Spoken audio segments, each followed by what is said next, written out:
Hello students. So in this video let us discuss about the next bit of that is subphylum Vertebrata. So here subphylum Vertebrata is divided into or classified into two divisions, that is division 1, that is Agnatha, right? So next division 2, that is Gnathostomata, right? So Gnathostomata, the second division, and the first one is Agnatha, right?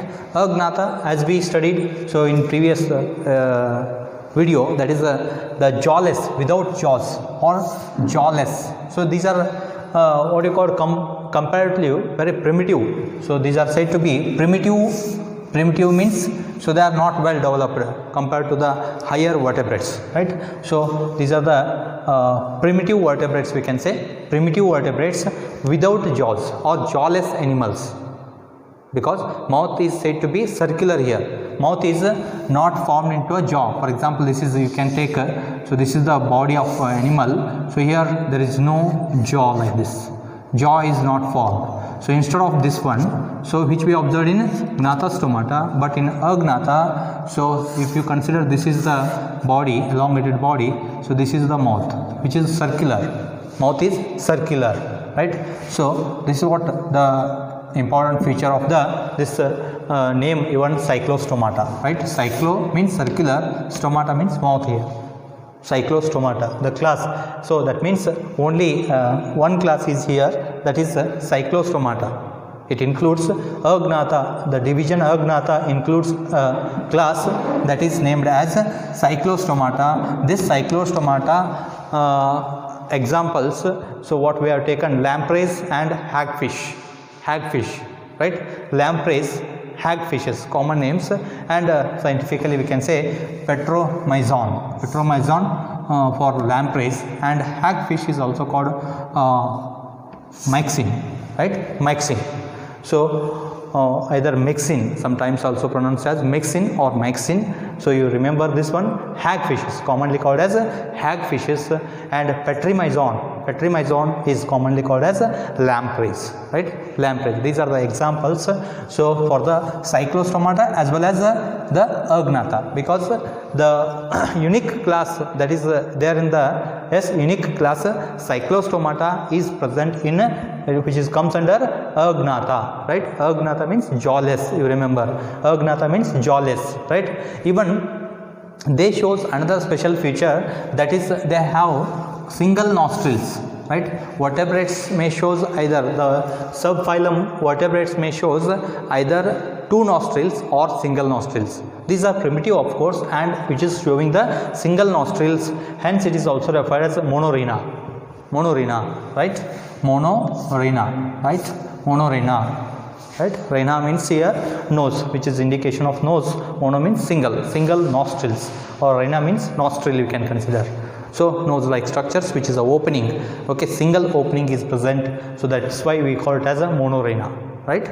So these are the two examples you remember, the hagfish and lampreys, right? Commonly called as hagfish and lampreys. So that is the comes under Cyclostomata. Cyclostomata is the unique class found in comes under, that is Agnatha, you remember, right? So the either the characters of Agnatha and Cyclostomata are similar, right? So now the body is elongated, of course. Body is so elongated here. Body is either sometimes meters together, right? So the body is devoid of scales, right? Body is elongated, and devoid of means absence, right? Absence of scales. So that body is not covered by scales, and there is a absence of paired pins. Very important, paired pins. Paired pins are absent, but unpaired pins are present, right? So which are helps in locomotion. Unpaired pins are there. So what we observed, that is, for example, this is the animal structure. So there is a presence of yes, this is the pin, okay, so that may be covered completely in this way, right? So this is the pin, unpaired, we can say unpaired pin, right? So this is the mouth, right? So in this way, so we can observe that the absence of scales on the body absence of scales, that is devoid of scales, and even absence of paired pins, right? Instead of that, unpaired pins are present. Unpaired pins are helps in the locomotion, right? So next one, they are ectoparasites. They are referred as ectoparasites, right? Ectoparasites means they are of course parasites which is present on actually the host is fish here. Again, hosts are fishes, right? So they are the ectoparasites on some fishes, means here fishes are the host. So this is the parasite. The ectoparasites means which are not enters any animal's body, which are there outside. They are exclusively marine forms. So they are found in water only, and they are depends on the fish for sucking, due to sucking type of mouth. So that is what they have, sucking and circular mouth due to absence of jaws. Absence of jaws are absent here, that is circular mouth. So it is what the circular mouth. So which is circular mouth like this.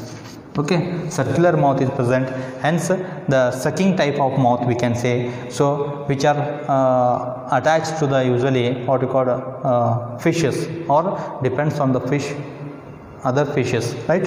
So that is ectoparasites we can say. Next, cranium. About cranium, so cranium as well as vertebral column, cranium and vertebral column both are made up of cartilage, hence that is the endoskeleton is made up of cartilaginous. Endoskeleton, what we call endoskeleton, is made up of cartilage, hence cartilaginous animals. These are also cartilaginous animals like cartilaginous fish, right? So cartilaginous vertebrates. So these comes under cartilaginous vertebrates, that is of class Cyclostomata, right? So next, they are exclusively marine. As I explained, they are exclusively marine, but one thing is very specific here. So they may lay their eggs. They may lay their eggs in fresh water. How? They can migrate. Yes, they can migrate from ocean to other water bodies, right, where the fresh water is available. So usually in estuaries or next to that, in where the rivers are joins to the ocean, means marine forms. River water is fresh water, and ocean water is sea water is marine, right? So in such a way they can change their place for their reproduction. That is also called spawning. What we call spawning. So for spawning, they can migrate to fresh water. Yes, they can migrate to the fresh water. The adults are exclusively marine. They migrate to fresh water. So for migrate to fresh water for spawning, very important word, spawning. So or also called deposition of eggs. Deposition of eggs or the gametes. Deposition of their gametes in fresh water. So here eggs are hatched to form a larvae. They are formed into larvae, and these larvae are, after hatching, the larva little after development they undergo metamorphosis. Yes, as I shown here, one of the important feature of this class, that is Cyclostomata or division Agnatha, they are showing metamorphosis. So larval development is indirect. Larval stage is present here. Development is indirect, and they may show the external fertilization, right? See, the larvae undergo adult by metamorphosis. When so larva again that is re-entered. Yes, larva undergo metamorphosis. After this metamorphosis, so immediately they come back to their original place of their parents. So that is what they come back to the marine water, means ocean or sea water. They again come back.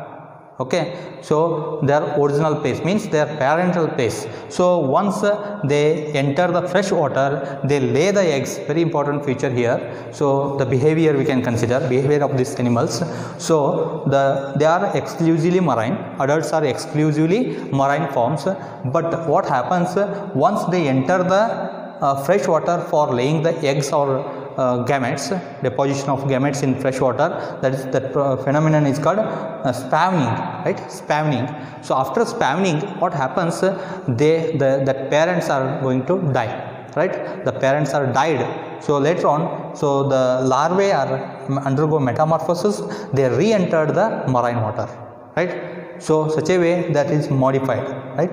That is what such a set of modifications is nothing but metamorphosis. So all animals, so for example, exclusively marine forms cannot be survive in fresh water, or freshwater forms cannot be survive for long time in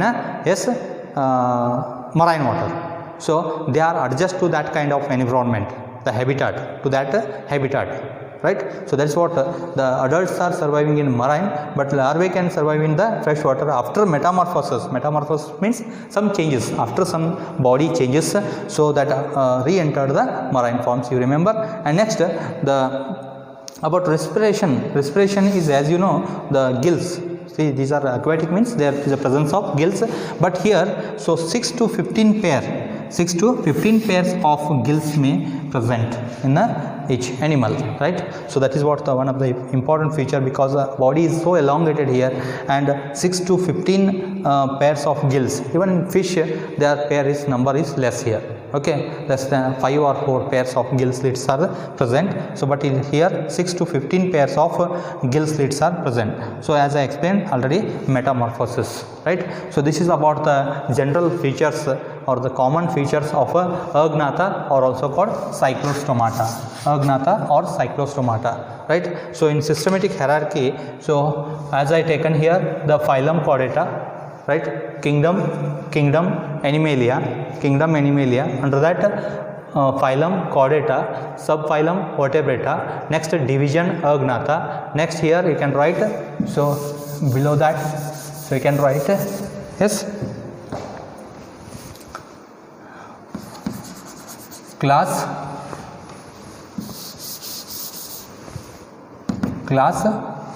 Cyclostomata. Class Cyclostomata. In this way, what we have taken here, the hierarchy: phylum, subphylum, division. So there is no subdivision, and superclass is also not there. So directly you can take the class, right? That is class Cyclostomata. So we come across this what you call classification with their general features, right? General characters and examples also we discussed.